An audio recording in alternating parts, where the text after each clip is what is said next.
স্ক্রিপ্টের বিষয় রোমান হরফে কেন লেখা যাবে না, মানে আমাদের ককবরক ভাষায়। দেখুন, এই বিষয়ে এর আগেও আগের বিধানসভায় অনেক বিস্তারিত আলোচনা হয়েছে বিষয়টা নিয়ে। তখন অপোজিশন লিডার অনিমেষবাবুও ছিলেন। পরবর্তী সময়ে অনেক কথা হয়েছে। আমরা বললাম যে কেন মানে রোমান স্ক্রিপ্ট, কেন না দেবনাগরী। তারপরে সেখানে উনি তখন বলেছিলেন আমি যদি তামিল ভাষায়ও স্ক্রিপ্ট হয় তাতেও আমরা রাজি। আমি তখন বললাম উই এগ্রি। এই কথাগুলো কিন্তু হয়েছে। যাই হোক, এই কথাবার্তা হয়েছে, কিন্তু আলটিমেটলি কোনো ডিসিশনে আসা যায়নি। পরবর্তী সময়ে এই ধরনের আন্দোলন তখনও হয়েছিল। হওয়ার পরে একদম পিক আওয়ার, তখন আমার সাথে ওনাদের যে লিডারশিপ, ওনাদের সাথে আমার কথা হওয়ার পরে বলা হলো কি করা যাবে, কারণ এই ডিসিশনটা স্ক্রিপ্টের বিষয়, এটা অনেক আলোচনা পর্যালোচনা দরকার। কারণ অলরেডি আমাদের ত্রিস্তরীয় ট্রাইপার্টির একটা এগ্রিমেন্ট হয়েছে দিল্লিতে, কথাবার্তা চলছে, এটাও কিন্তু এর মধ্যে আছে। তো যতক্ষণ ধরে সেখানে এই বিষয়টা, কারণ 8 শিডিউলেরও বিষয় আপনি বলেছেন সেটা, তো এগুলো যখন আসবে ন্যাচারালি এখানে একটা এই বিষয়ে স্ক্রিপ্ট, এটা রোমান স্ক্রিপ্ট রাখবে কি রাখবে না। তো এখান থেকেও আমি যখন কথা বললাম সেখানে বলা হলো যে ইন্ডিজিনাস কোনো স্ক্রিপ্ট যদি হয় তাতে কোনো আপত্তি নেই। যদি ইন্ডিজিনাস স্ক্রিপ্ট হয়, ওয়াই রোমান স্ক্রিপ্ট, ইন্ডিজিনাস স্ক্রিপ্ট হোক।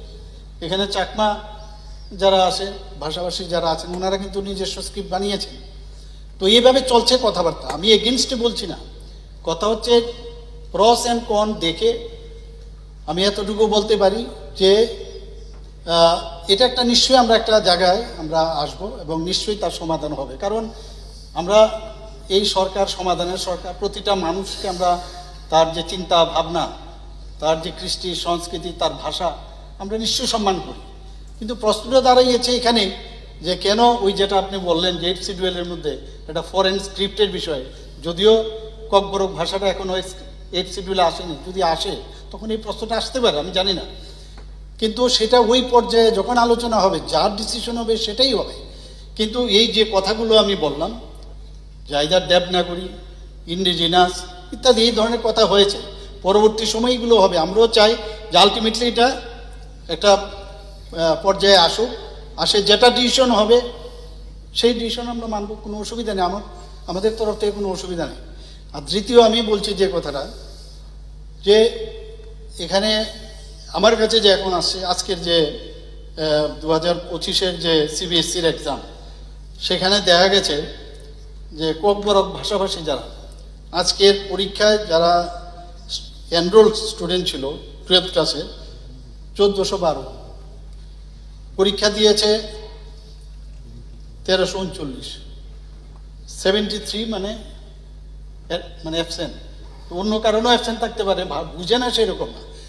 কিন্তু আমি পত্রিকায় যখন দেখছিলাম যে স্ক্রিপ্ট নিয়ে আবার অনেকে অনেক মন্তব্য করছে, একটা জায়গার মধ্যে লেখা ছিল যে যদি ইনভিজিলেটর যদি ঠিকভাবে বুঝাতে পারে, যে এটা বাংলা যদি থাকে, ইনভিজিলেটর যদি বুঝাতে পারে তাহলে ওনাদের কোনো সমস্যা নেই। তো আমি এই বিষয়টাও কথা বলেছি, আমি এখানে হাউসেও বলতে চাই যে যদি ভাব সম্প্রসারণের কথা বলেছেন, সারাংশর কথা বলেছেন, এগুলো আমি জানি না, কিন্তু স্টুডেন্টদের নিয়ে আমরা কোনো অবস্থায় কোনো মানে তাদের ফিউচার যেন বেটার থাকে সেটা কিন্তু আবার আশ্বস্ত করছি। কোনো এই জায়গার মধ্যে আমরা কম্প্রোমাইজ করব না। এখানে একজনই হোক, দুজনই হোক, আরও কি টেকনোলজি করা যায় যাতে বুঝতে পারে, সেই কাজটা ওকে আমরা করব, সেই জিনিসটা আমি আশ্বস্ত করতে চাই। কিন্তু স্ক্রিপ্টের ব্যাপারে আজকে এখানে আমি কিন্তু কোনো রকম ডিসিশন, কারণ ওই পর্যায়ে যখন আমরা বসবো নিশ্চয়ই এই বিষয়ে আমরা একটা ডিসিশন আসবো।